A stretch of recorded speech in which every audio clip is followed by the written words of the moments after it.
welcome into Sabres Live. I'm Martin Biron on WGR 550 and MSG, and we're going to put Kevin Adams on the side a little bit here because we have a live guest right here at the arena at KeyBank Center, and that is Ryan Johnson, or should I say Ryan Johnson?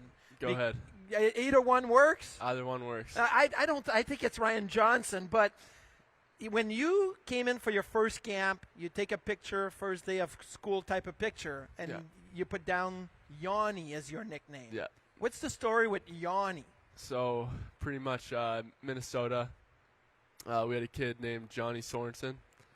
Obviously, if you call two people Johnny, it might be hard to distinguish when guys call your name. So what happened was my username on Instagram is Ryan Johnson. Okay.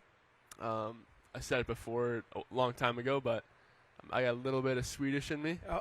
So if you have a little Swedish in you, you don't say the J, right? Yeah. Is that right? Yeah. So it's a silent J. It's a Janssen. yes. So that's what I went with, and I just call me Yanni.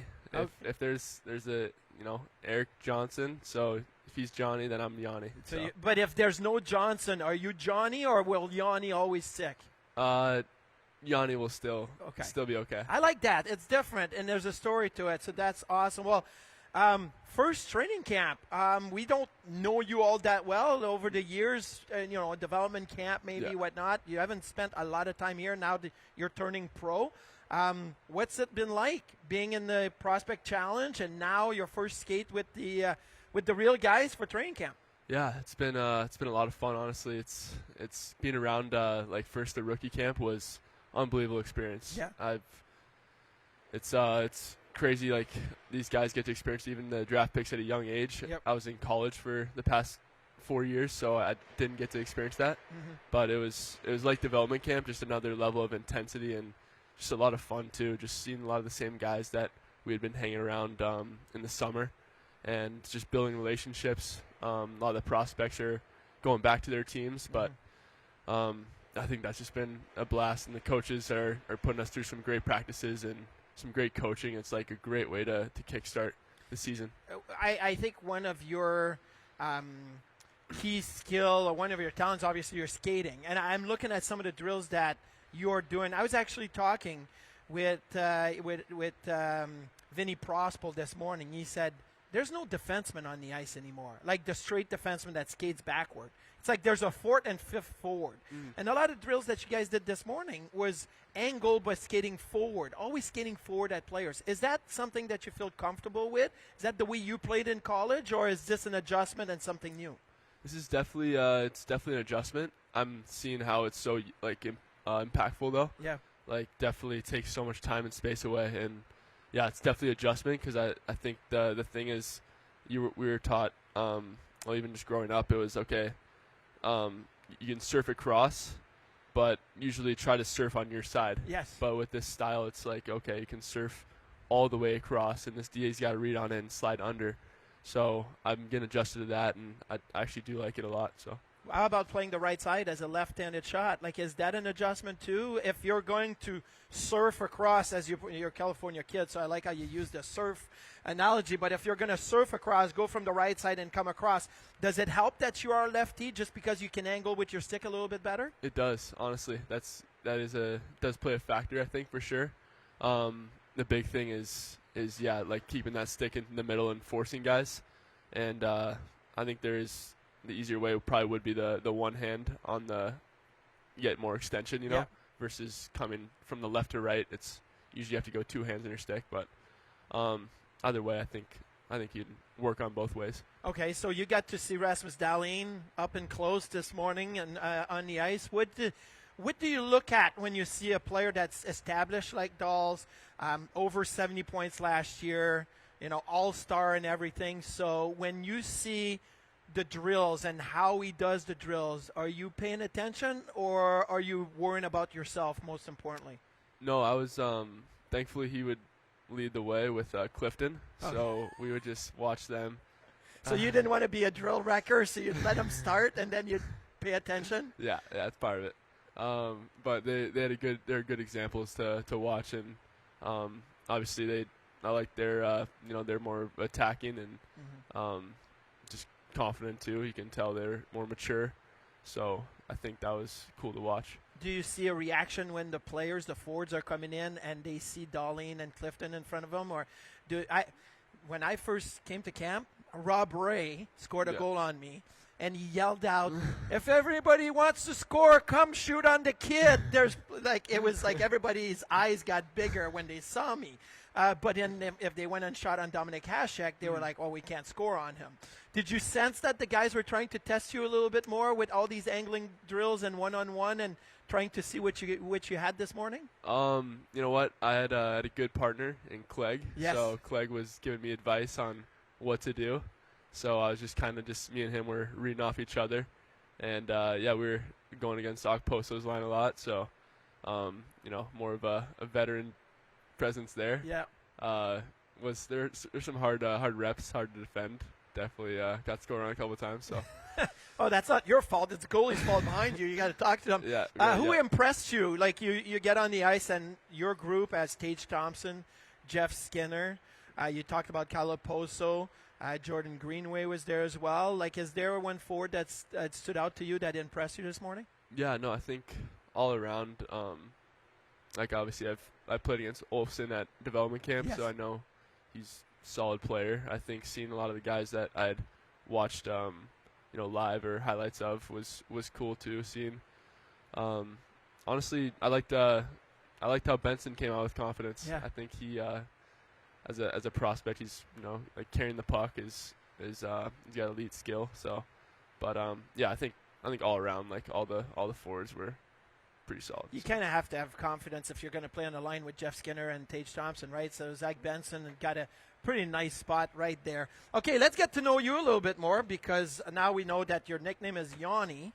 But I was looking at it and I'm like, okay, you went to Minnesota, but somehow I didn't realize that you were born in California. Did you grow up in California? Was that where you played your youth hockey and where you learned to work on your skills? Yeah, so California was where I was born. And mostly raised. I was in Germany for a couple of years when my dad was playing in the Dell.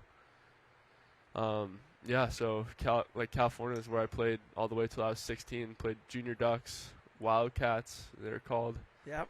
And then went to high school for a couple of years, and then from there I went to Sioux Falls, South Dakota. Yep. USHL. Yes, 1 year in the USHL, and then from there I committed before I went in, and then. Coach Moscow wanted me in a year early, so I left and finished my senior year online. Oh, really? So you finished your senior year online, and then you went right into college that way? Yes, yep. Because I was kind of older for my grade too. Yep. Kind of want to do that. I think some purposes, hockey, sports, yeah. But and schooling too. I won't lie. So. Definitely, that was where I grew up and played hockey and a lot of traveling. Did you play any other sports? Because in Cali, you probably have a lot of different options there. Hockey is not at the top of the list. Right. Did you play any other sports? I played baseball. Okay. That was probably that and soccer were my top sports. Okay. But once it got 10 years old, 12 years old, my parents kind of had me make a decision. And I chose hockey, so thankfully. And, Was that Dad's wish? Obviously, with your dad playing all these years, did he push you in that, or did he open up and say, "Son, whatever you want to do, I'm good with it"? I think there's some influence. I think where you invest more time and resources is probably where where the kid wants to go and also where you want to go. So. I felt like, it was cool, just the investment that we were able to travel, to tournaments and play in the East Coast, being from a California team. Yep. So, and I, started to really enjoy it. What was that Long Beach there, or was that Ontario and the East Coast when you were growing up in that area?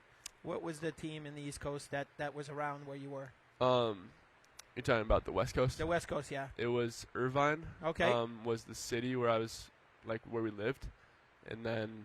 So the closest city is Anaheim, which is right next to it, which is actually not right next to it, but it's a 30-minute drive. Yeah. and then LA is an hour north, I'd say. So. Okay, so you were pretty close to, you know, NHL hockey if you wanted to go and watch it on TV and get to support and everything. Yes. Okay, you also, on that sheet that was the first day of training camp, you had coffee or tea.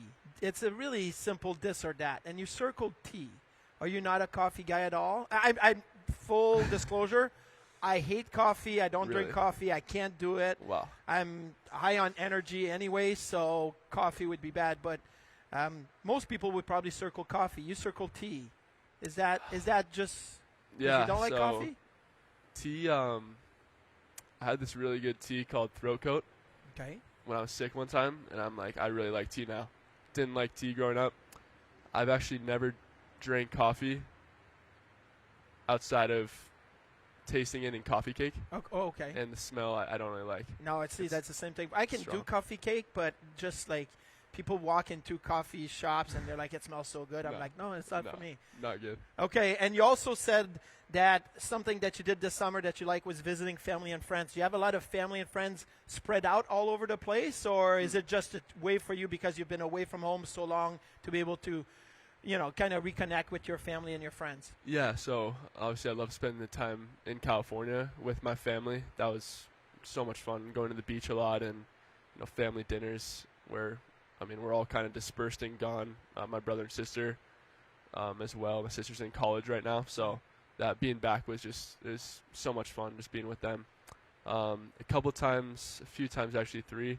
I went to Minnesota. Okay. And that's where, obviously I played hockey there.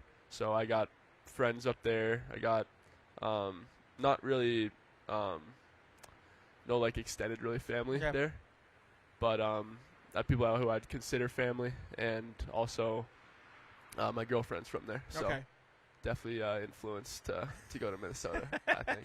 That actually happens. And as you get to know a lot of the alumni here, Buffalo is kind of the type of place where a lot of us got here as single kids and started our, you know, professional career. And yeah, you meet, you know, we met people from Buffalo and we stayed in Buffalo the whole time. So that's kind of the same thing with Minnesota for you. So, but Ryan, I appreciate it. Thank you very much for taking the time to stop by. Good luck in camp, and I'm sure we'll see you again. If you need anything, Duffer and I are always here, always around doing the show. So be happy to help you out. Thank you. Appreciate it. Thanks for having me on. Sounds good.